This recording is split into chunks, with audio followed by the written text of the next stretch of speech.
I'm not kidding. I literally just like woke up one day and I was like, if I ever made music, I would go by LLusion. I don't know what that means. I've never heard that word. I didn't even think about the word illusion. I never, it just, so it didn't come nothing. from It literally, it wasn't like, oh, my music's an illusion. It literally just came to me. Growing up, everyone had a problem with my name, like they couldn't pronounce it correctly. And so here I am giving myself a different alias. And people still can't pronounce that name sometimes. They call me Illusion or they think it's LLusion. LLusion. Yeah. But I mean, it's all good. That's my problem because I chose that name. When I saw you on the call sheet, Yeah. I thought you were a magician first. That's incredible. But I think music is a bit cool. Yeah. Well, someone told me that there's like, sorry if I'm choppy with it, but a character or something named Lucian. Yeah, it's Lucian, like Lucian. Lucian. That's amazing. So if you ever play League, you should check him out. Okay, wow, yeah, that's incredible. Let's do it. Yeah, always did it for myself, not nobody else. I let the music talk, I don't need a show and tell. You making money, so you spend it on a Gucci belt. I'm making money, so I'm building up my future self. I pay tuition, cause I'm living with a double vision. I go to school and make the music, everybody listen. I don't need no clout, not what I've been thinking about. I keep it G, cause I never took the easy route.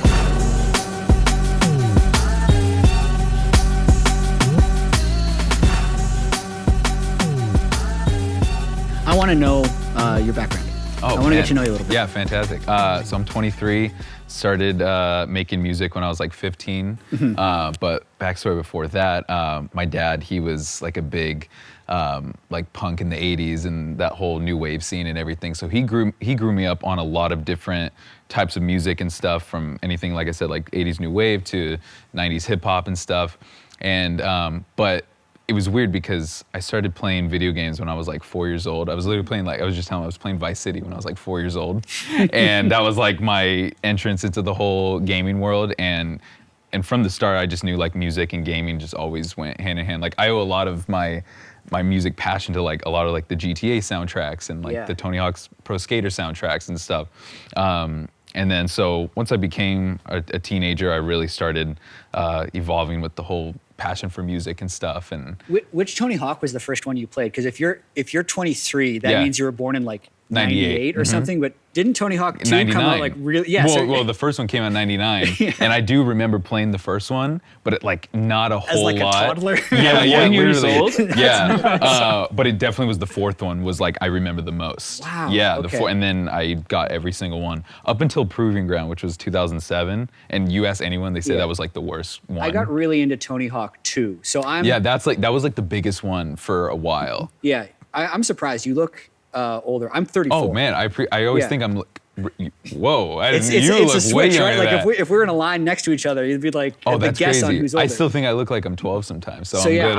I was definitely like, I was like 15. Oh man, okay, cool. I appreciate that. I was like 15 when I was playing Tony Hawk 2, so that's such an interesting. That's funny. Difference in experience. Yeah, no, but I mean, Did you ever get into Need for Speed soundtracks? I think those are the best. I was more of a Midnight Club guy.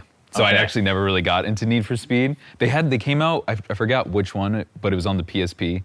And like I was obsessed with that Need for Speed, but I was more Midnight Club. But once again, Midnight Club soundtracks, fantastic. Yeah, it's funny because my parents generally didn't care what I did, but they hated Grand Theft Auto growing up. Like, yeah, I can see why. I remember one time my friend was at my house playing it, and I was like, ooh, like my mom's not gonna like that. And she's like, Elliot, did you just shoot a cop? And she's like, turn that off. Like, you're never playing that again. I still ask my dad sometimes, I'm like, how did you let me play Vice City at 4 years old? Like, I'm going to like kindergarten and you're like, oh man, the strip club was crazy and this and that. Like, I killed everyone in there. Like, I don't know. It's so bizarre. What was that like just going from, making beats like on your computer to like doing it as a profession? Yeah. When did that transition occur? Man, I mean, it's funny because from the first 2 years, it was all about like, I didn't like calling it a hobby because I definitely knew I wanted to do it professionally one day, but it was that hobby blood of like just doing it purely for the love and passion, and it's just fun. And I was kind of leaning outside of school, like wasn't really part of the whole crowd and stuff, so it was really like a good getaway. But once I graduated, I started doing like a lot of local performances, and I was like, man, this is like, I can really start seeing this become a profession, you know? But a year after I graduated high school, the performance, I stopped kind of getting gigs and stuff, and I was just at home all day. And that's when it happened. 2017 is when the whole filming yourself at home and making YouTube videos about making beats and stuff, that was the turn of everything. And so there was a guy named Pat Ryan. He's kind of like the godfather of YouTube producers, and then came Aries and Ramzoid and all these different people. So 2018, it was like the first week of 2018 was when I was like, all right, I'm gonna start it.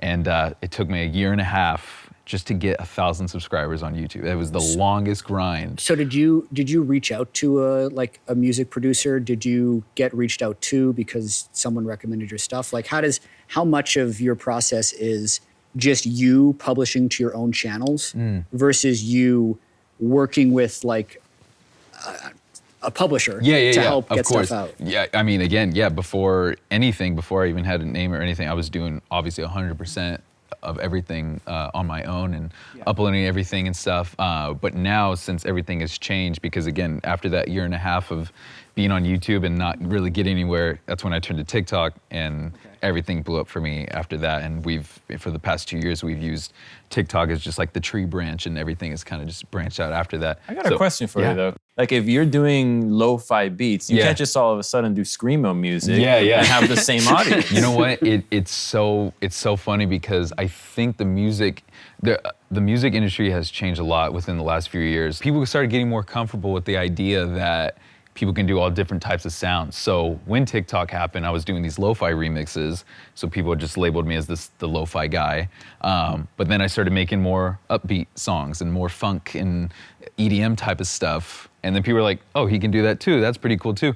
So I don't know, but some people can't do it, you know? I mean, people try and people are like, okay, it didn't work out. Like go back to that old sound or something like that, you know? And especially with like the alternative pop punk scene in like the early 2010s, a lot of people tried making that transition. They're like, I kind of just like all that older music and stuff. So a lot of it does have to do with luck.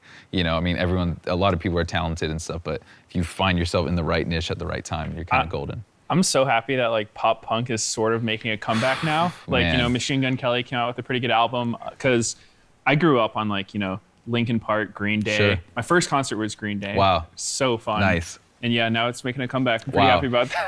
It's so funny because in middle school, like, or early 2010s, you were either like a scene kid, you know, listening to all that music, or you weren't, you know? And I was one of the kids that I wasn't, and a lot of those people got a bad rep for it, but my wife was, and so when I met her in high school, she kind of like showed me, I was so against it. I was like, oh, you listen to that type of music, right?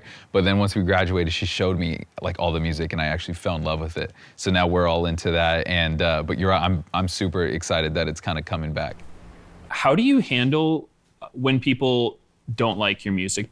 Like I would always listen to my own music on stream, and I would feel really bad when people would like hate on the music that I liked a lot. Oh, wow, and I imagine that it's even more like that to a greater extent when it's music you actually created. So like, how is that for you? It's funny, Tyler, Creator, just had a recent interview, and so I'm kind of going based off what he was saying, because he was talking about this, and he basically said it's all about like your reference point. And so when someone has an opinion about a certain style of music, whether that's people who love country music and people who hate country music, it's like no one's wrong there, because it's what they were either raised around or what they like, and everyone is right, you know? So if they say my music sucks, they are right, because they're entitled to that opinion. But some people may say that I'm their favorite artist or something, you know? So to be honest, yeah, I mean, of course there can be some comments or people hating that is just like, oh, ooh, that one hurt a little bit more. But you can't, because I mean, there's probably a lot of music I hate that people love, you know? So, but people that get like really deep into it and they're like hateful because you like that sort of music, that's pretty scary. It's over 1,000 views on YouTube. Oh, yeah, literally. We need fun music, even if it's like not very, I don't know. If it doesn't need to convey a meaning every time. Exactly. It's like tattoos, right? Not all of them have to have a meaning. Bridge, yes.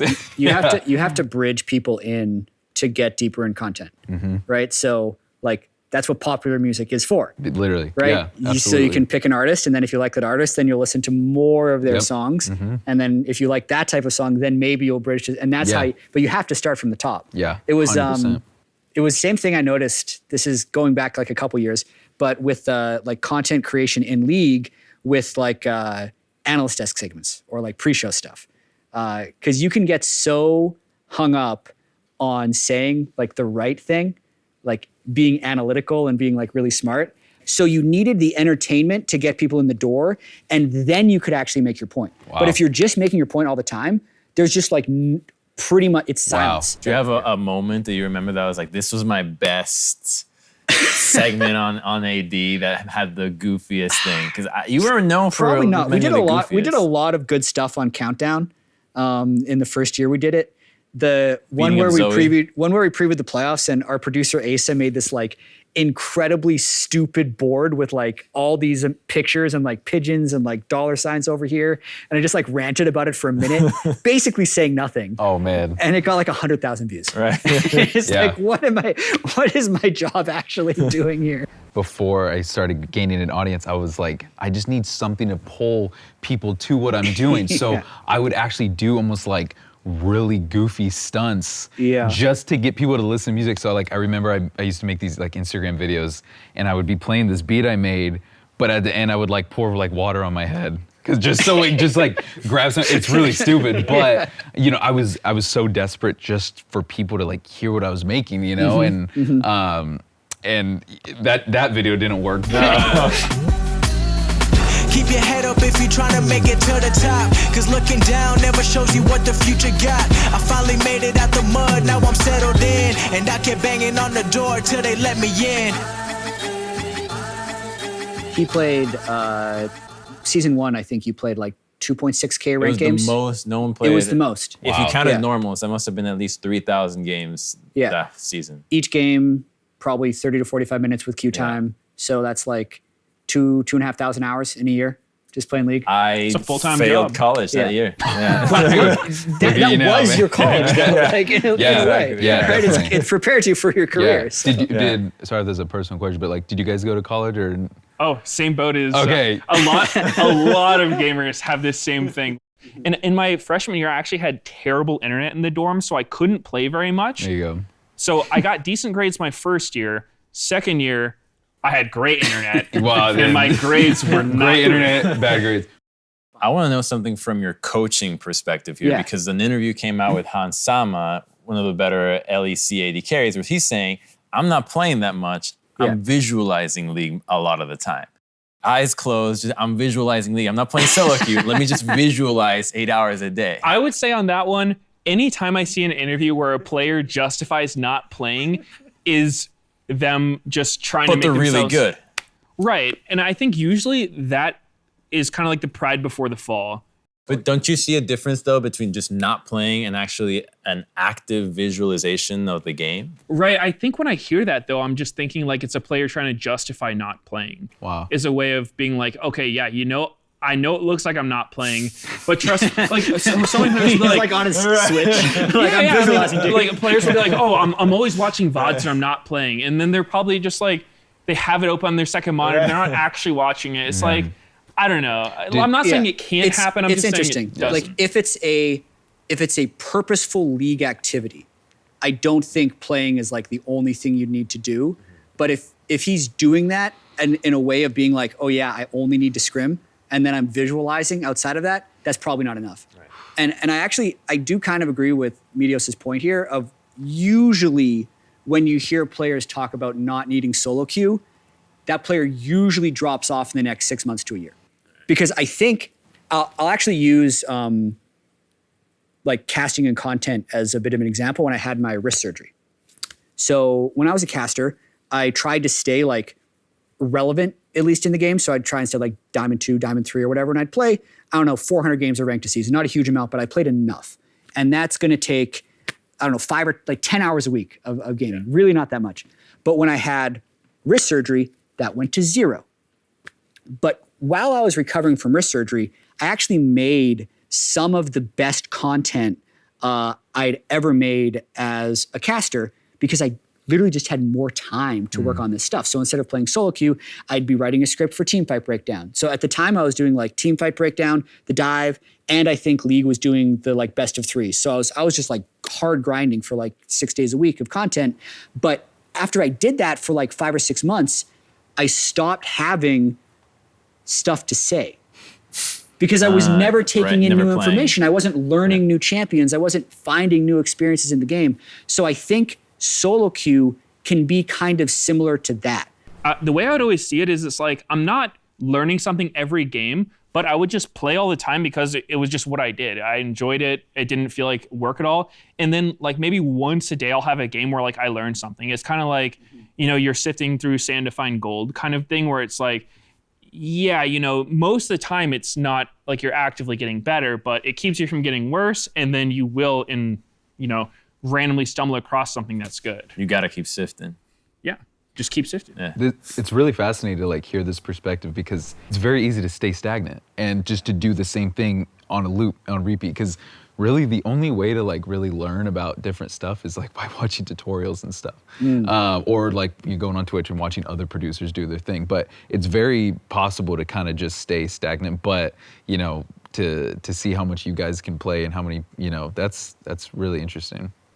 Yeah, I mean, the issue always comes up with the fact that like players are humans and it's not actually viable. Yeah. It's not viable to play 16 hours a day all the time. Like eventually life catches up with you. So, I mean, it's tough. It's something people are still figuring out. It's like, how do you get the most out of a player? And everybody wanna talk about me. You think it's funny, but you really looking insecure to me. And that's assuring me that you don't really like the way you live. So take your own advice, cause you got a lot to give. How important is it in your guys' world of being a personality versus just being an extremely skilled gamer? Like how important is that to have like that personality aspect and to be face value and stuff? Almost every player I've met, they go in wanting to be the best, right? It's like, I want to be the top of my role, like the top of my craft. But it also helps to have that personal brand thing. It's like for me, for instance, like if I didn't have any personal brand, I probably wouldn't be here doing this show because that just came from that. Yeah.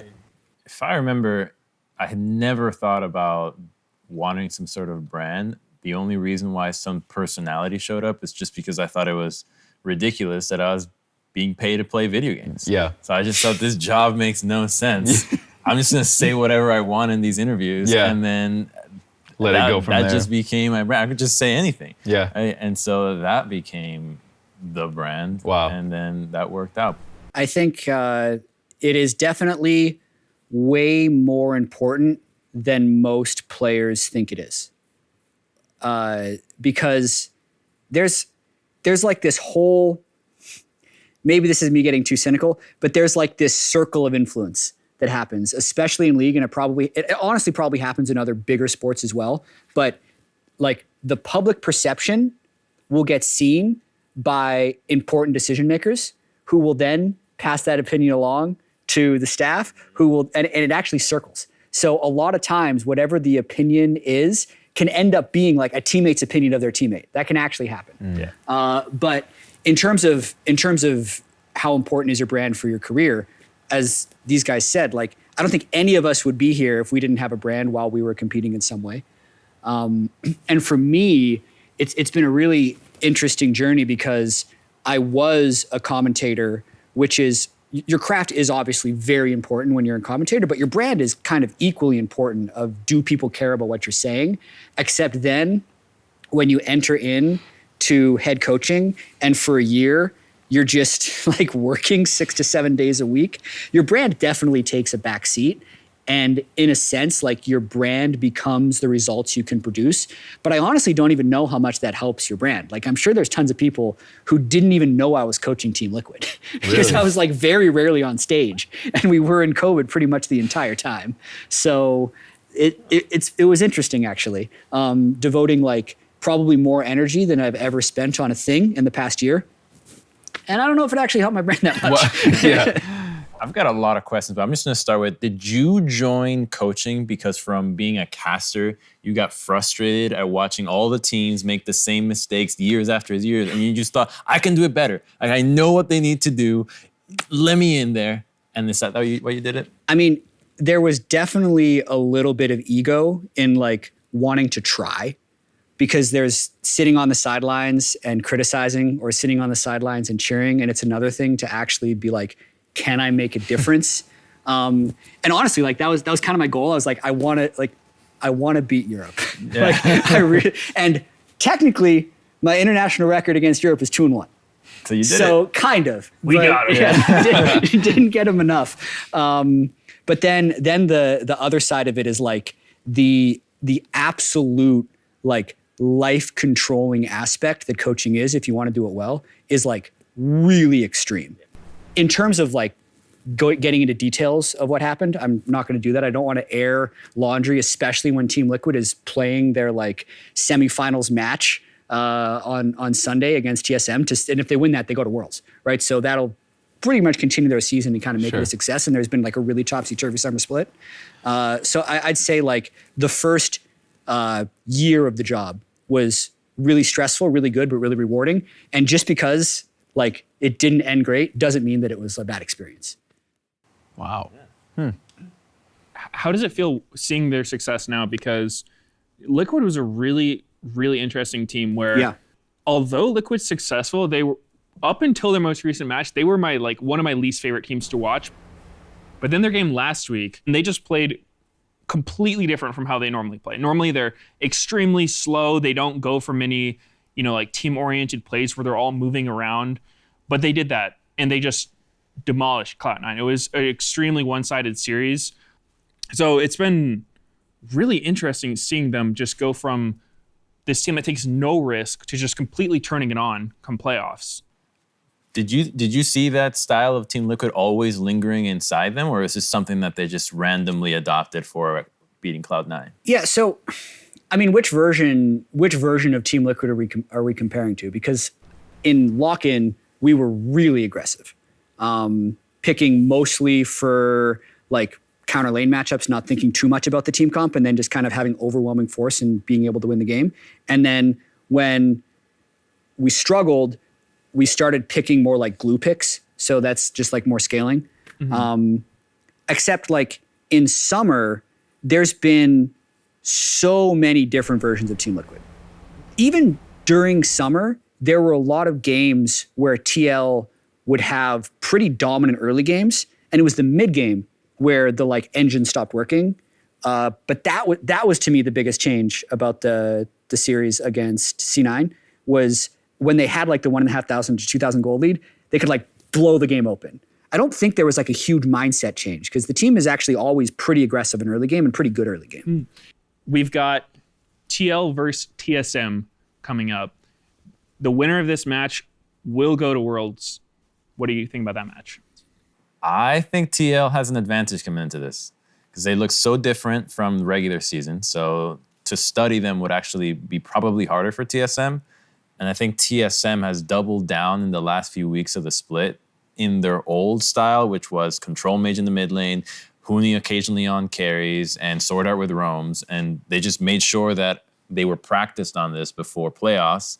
And that's what they're going to go into it. So I think that if they go with a more standard kind of draft against TL, who can play early game aggressively, and if they choose to do so, I think they'll catch TSM by storm.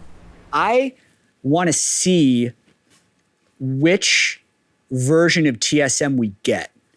Because I think when they have to win games, they play like super hard topside. Sword Art leaves lost frequently. They're going really hard towards Huni. And then PoE's champion pool is going to be really fascinating to me. Do we just see them back on control mage, scaling teamfight comps and trying to play that game? Because they're actually pretty good at that game. I don't think anything is wrong with that. But yeah, by no means do I think the like 5-0 in the regular season should be used as this, they are so much better, because actually it stands at 6-7. And so do you think that TSM's best strategy is to play topside then, if they're constantly playing 2 top when they need to win the most? Yeah.